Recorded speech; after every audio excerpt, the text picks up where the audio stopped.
नमस्कार, अपना एमपी देख रहे हैं आप। मैं हूं आशीष त्रिपाठी आपके साथ और हरदा से बड़ी खबर, जहां करणी सेना का जनक्रांति आंदोलन शुरू हो चुका है। इस आंदोलन में शामिल होने के लिए हजारों की संख्या में करणी सेना के कार्यकर्ता नेहरू स्टेडियम पहुंच चुके हैं। आपको बता दें कि 21 सूत्रीय मांगों को लेकर श्री करणी सेना का जनक्रांति आंदोलन हो रहा है। तो वहीं इस आंदोलन को भूतपूर्व सैनिक संगठन भी अपना समर्थन दे रहे हैं। आंदोलन में शामिल होते हुए भूतपूर्व सैनिकों ने भर्ती में भूतपूर्व सैनिकों को 10% आरक्षण की मांग की है। तो वहीं इस आंदोलन को देखते हुए जिले भर में पुलिस बल की तैनाती की गई है और पुलिस बल सुबह से ही यहां पर तैनात है। पूरे आंदोलन पर प्रशासन की पैनी नजर है। और प्रवीण हमारे सहयोगी इस वक्त हमारे साथ जुड़ गए हैं। प्रवीण, 21 मांगों को लेकर के शुरू हुआ ये आंदोलन कितने समय तक चलेगा, क्या कुछ इसमें आगे परिस्थितियां रहेंगी, उस पर तो हम बात करेंगे ही, लेकिन अभी क्या चल रहा है वहां पर? कितने लोग वहां पर गैदरिंग है, सुरक्षा के इंतजाम क्या हैं और किन मांगों पर नेगोशिएशन हो सकता है? जी हाँ, अगर हम बात करें करणी सेना परिवार के आंदोलन की, तो ये आंदोलन रात से ही शुरू हो गया था। बड़ी संख्या में मध्य प्रदेश के कई जिलों से यहाँ पर लोग पहुंच रहे थे और धीरे धीरे स्टेडियम में जमा हो रहे थे। सुबह देखते देखते हरदा का नेहरू स्टेडियम पूरी तरीके से भर गया और जब यहाँ पर जीवन सिंह शेरपुर प्रदेश के या देश के अन्य हिस्सों से आए हुए राजपूत नेताओं के साथ पहुंचे तो यहाँ पर करणी सैनिकों का जोश देखने लायक था।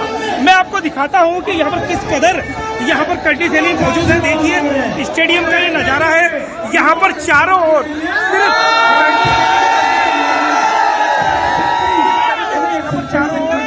नजारा है और यहाँ पर अभी हम यहाँ भीड़ में बीच में मौजूद है। ये जो आंदोलन है ये 21 सूत्री मांगों को लेकर हुआ था और सबसे बड़ी बात जीवन सिंह शेरपुर ने न्यूज 18 से एक्सक्लूसिव चर्चा में जानकारी दी कि उन्होंने सरकार को 3 बजे तक का अल्टीमेटम दिया है। अगर उनकी मांगों पर 3 बजे तक विचार नहीं होता तो ये आंदोलन आगे बढ़ जाएगा। फिलहाल यहाँ पर कोई भी प्रशासनिक अधिकारी उनसे बात करने के लिए नहीं आया है। जो जीवन सिंह शेरपुर के साथ यहाँ पर कई राजपूत नेता यहाँ पर मौजूद हैं और निश्चित तौर पर जो हमारे पास अपडेट है वो ये है कि यह आंदोलन आगे बढ़ेगा, एक दिन में समाप्त नहीं होगा। जी, लेकिन अभी जो स्थिति है प्रवीण, लोगों की संख्या तो बढ़ती जा रही है। जितना गैदरिंग का पहले अनुमान लगाया जा रहा था, संख्या उससे अधिक होने की संभावनाएं हैं। तो उसके लिए भी क्या व्यवस्था की जा रही है अतिरिक्त रूप से? जी हाँ, जैसे जैसे शाम बढ़ेगी तो निश्चित तौर पे आसपास के जिलों से और जो बाहर से लोग हैं वो यहाँ पर पहुंचेंगे और संख्या बिल्कुल बढ़ जाएगी। तो उसको लेकर यहाँ पर जो अन्य समाजों की धर्मशालाएं हैं और जो यहाँ पर लॉजेस हैं वहाँ पर कमरे बुक कर लिए गए हैं, उनको वहाँ पर ठहराया जा रहा है। उनके खाने पीने की व्यवस्था ये की जा रही है। साथ ही जो प्रशासन ने हमको जो आंकड़ा दिया था कि लगभग 2000 पुलिसकर्मी यहाँ पर सुरक्षा व्यवस्था संभाल रहे हैं। साथ ही इतना बल यहाँ पर रिजर्व में भी रखा गया है किसी भी जो सुरक्षा व्यवस्था में देखने के लिए। उसके अलावा 24 अधिकारी यहाँ पर पूरी तरीके से निगरानी रखे हुए। आसमान में ड्रोन चल रहे हैं, ड्रोन के माध्यम से भी यह जिला प्रशासन इस आंदोलन को अपने कवर किए हुए। साथ ही एक बड़ी बात यह है कि इस आंदोलन पर पूरे प्रदेश की निगाह है, क्योंकि यह आंदोलन जो है इसकी तैयारी लगभग 6 माह से चल रही थी। 12-13 जुलाई को हरदा में करणी सेना के साथ जो घटनाक्रम हुआ था उसके बाद जीवन सिंह शेरपुर ने 1 माह बाद इस आंदोलन की घोषणा कर दी थी। जी, बहुत शुक्रिया आपका इस पूरे मामले पर जानकारी देने के लिए प्रवीण। और तस्वीरें देखिए एक्सक्लूसिव आपको दिखा रहे हैं। वहां पर काफी संख्या में जो करणी सेना के कार्यकर्ता हैं पहुंच चुके हैं। आंदोलन के चलते अतिरिक्त इंतजाम सुरक्षा के किए गए हैं। सभी बरकरार रहेगा। हम सरकार से बार बार अनुरोध कर रहे हैं कि जो हमारे अध्यक्ष जी पधारे हैं, जो हमारे सब महिपाल दादा, अम्मू जी, मंजीत पाल सिंह जी, ये जो अभी निर्णय लेंगे कि अब सरकार को उस आंदोलन को किस वे में ले जाना, उस वे में हम लेके जाएंगे इसको। अभी हम सरकार को 3 बजे तक का समय दे रहे हैं कि 3 बजे तक हमारी बातों को सुने समझे, वरना फिर से आगे की रणनीति माननीय महिपाल सिंह जी मकराना।